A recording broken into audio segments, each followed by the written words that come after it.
Willkommen zum Retro Newsflash. Kurz und knackig. News aus der Szene vom C64 und Amiga. Für euch zusammengefasst jeden Samstag hier zum Reinschauen. Be there or be square. Ja, wir kommen zum ersten Spiel für heute. Farmiga. Wer ein friedliches Leben ohne Gegnerschnetzeln oder fiese Rätseln sucht, sollte sich Tukinems neuestes Spiel Farmiga ansehen. Es handelt sich um einen Landwirtschaftssimulator für den Amiga. Der Entwickler selbst zu seinem Spiel: Ich kann mit großer Freude endlich Farmiga ankündigen, das ich wahrscheinlich 4 Jahre nach dem ersten Code in Amos nun fertiggestellt habe. Eine physische Version ist derzeit in Vorbereitung und wird in Kürze veröffentlicht. Daher veröffentliche ich die Informationen hier in der Spielvorschau. Eine digitale Vollversion auf itch.io ist nicht geplant. Der Vertrieb der digitalen und physischen Version erfolgt exklusiv über K&A Plus. Eine sehr schöne Landwirtschaftssimulation, die in der aktuellen Version schon einiges zu bieten hat. Vor allem die Minispiele sorgen für eine nette Abwechslung und erinnern vielleicht an die kleinen Spielchen, die es auch in Ölimperium zum Beispiel gegeben hat. Im ersten Minispiel muss man im Wald gefährliche Tiere abschießen. Okay, anscheinend geht es doch nicht ganz ohne Action. Das zweite Spielchen zielt darauf ab, dass man dem bösen Fuchs entkommen muss, indem man mit seinem Hühnchen die andere Seite des Labyrinths erreicht, ohne vom Fuchs gefangen zu werden. Das dritte Minispiel soll seinen Kuhbestand davor schützen, von Insekten getötet zu werden. Man muss mit einer Fliegenklatsche dementsprechend die Fliegen vertreiben. Dadurch, dass das Spiel in mehreren Sprachen angeboten wird, ist der Zugang auch recht leicht. Manchmal will man sich ja nicht ablenken lassen, weil man im Spiel erst die Texte übersetzen muss. Ich bin auf jeden Fall schon sehr gespannt, wie die finale Version aussehen wird und was es noch Neues geben wird. Die endgültigen Voraussetzungen sind ein Amiga auf PAL-Basis, Kickstart 1.2 oder höher, 1 MB Chip-RAM oder 0,5 MB Chip und 1 MB Fast-RAM, eine leistungsstarke Maus, was auch immer das genau zu bedeuten hat, ein Joystick oder Tastatur und auch eine Festplatte ist durchaus willkommen. Ein zusätzlicher Hinweis noch: Die Premiere findet statt, sobald die Boxen verfügbar sind. Es gibt keine Vorbestelloption. Informationen folgen, sobald das Spiel physisch verfügbar ist. Wer also hier zuschlagen will, muss sich auf der K&A Plus Seite umschauen, wann das Spiel dort verfügbar ist, um es dann letzten Endes in digitaler oder physischer Version zu erwerben. Ich wünsche euch auf jeden Fall viel Spaß mit dem Spiel. Es ist mal was anderes, außer einem Shooter oder Jump and Run. Von daher sollte man hier auf jeden Fall einen Blick riskieren. Ja, unser zweiter Titel für heute: Let's Invade 3. The New Dimension ist sehr stolz, euch ein unterhaltsames, von Space Invaders inspiriertes Spiel namens Let's Invade 3 präsentieren zu können. Es entstand ursprünglich im Rahmen des Spieleprogrammier-Tutorials Let's Make a C64 Game, der Scene World Ausgabe 36. Das Discmac verzögert sich derzeit, aber wir freuen uns, das Spiel trotzdem veröffentlichen zu können. Ihr könnt es auch online spielen. Dieses Spiel wurde auch anlässlich des 30-jährigen Jubiläums meiner ersten C64-Produktion entwickelt, die im September 1995 veröffentlicht wurde. Let's Invade 3 ist der letzte Teil der Let's Invade-Reihe. Im Gegensatz zu Let's Invade 1 und Let's Invade 2 gibt es im Spiel weder viele Stroboskop-Effekte noch dröhnende Trance-Musik, aber dieses Spiel macht weiterhin süchtig und wird hoffentlich viel Spaß machen. Soweit der Entwickler selbst zu seinem neuesten Titel. Ich habe Space Invaders schon gerne gespielt, back in the days, und habe auch das erste Spiel Let's Invade damals gespielt. Der zweite Teil ist irgendwie an mir vorbeigegangen. Hier nun gibt es bereits den dritten Teil. Deine Mission ist es, Welle um Welle gegen die Alien-Invasoren zu kämpfen, die auf dich zukommen. Im Gegensatz zu den berühmten Space Invaders verhalten sich die Aliens anders, wenn sie versuchen, dein Gebiet zu erreichen. Sie können auch Bomben abwerfen. Zur Verteidigung kannst du die Aliens einfach mit deiner Hyperlaser-Weltraumkanone wegschießen. Du erhältst Punkte basierend auf der Anzahl der abgeschossenen Aliens. Aber Vorsicht! Die Alien-Invasoren werden wütend und bewegen sich mit jedem Schuss schneller nach einigen Leveln. Je dunkler die Farben, desto schwächer auch die Aliens. Je heller die Farbe, desto mehr Treffer sind nötig, um die Aliens zu zerstören.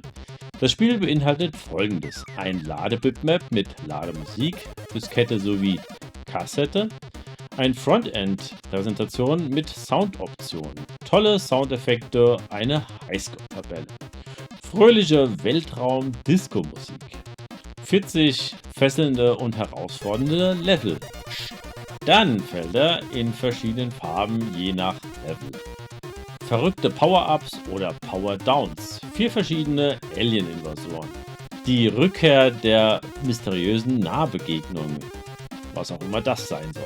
Jede Menge Chaos, das sich garantiert an deinen Grenzen bringt. Das Spiel ist kompatibel mit PAL und NTSC C64-Systemen. Auch kompatibel mit C64 Mini, SD2I-EC, Ultimate 64 und anderen Kombinationen. Das Spiel ist Freeware, kann über itch.io heruntergeladen werden und wer möchte, kann dem Entwickler auch einen kleinen Geldbetrag zukommen lassen. Ich würde auf jeden Fall sagen, einfach mal ausprobieren. Wie gesagt, man kann es auch direkt im Browser spielen, aber auf Original-Hardware macht es natürlich gleich doppelt so viel Spaß. Ich wünsche euch auf jeden Fall viel Spaß beim Spielen. Ja, wir kommen zum letzten Titel für heute. Heute wieder mal ein Titel aus der Rubrik Spiele, die es schon gibt.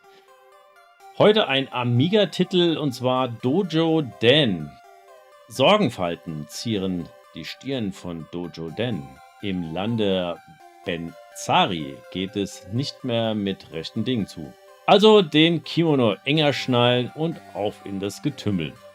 Durch 20 harte Landschaften des ehemals friedlichen Landes Benzari müssen wir Dojo Den führen und dabei ihr Chi, also die Geisteskraft, aufbauen. Zu Beginn sieht man einen der Landesältesten, wie er Dojo Den zu dieser gefährlichen Mission verabschiedet. Alles in einer gut gemachten Animationssequenz.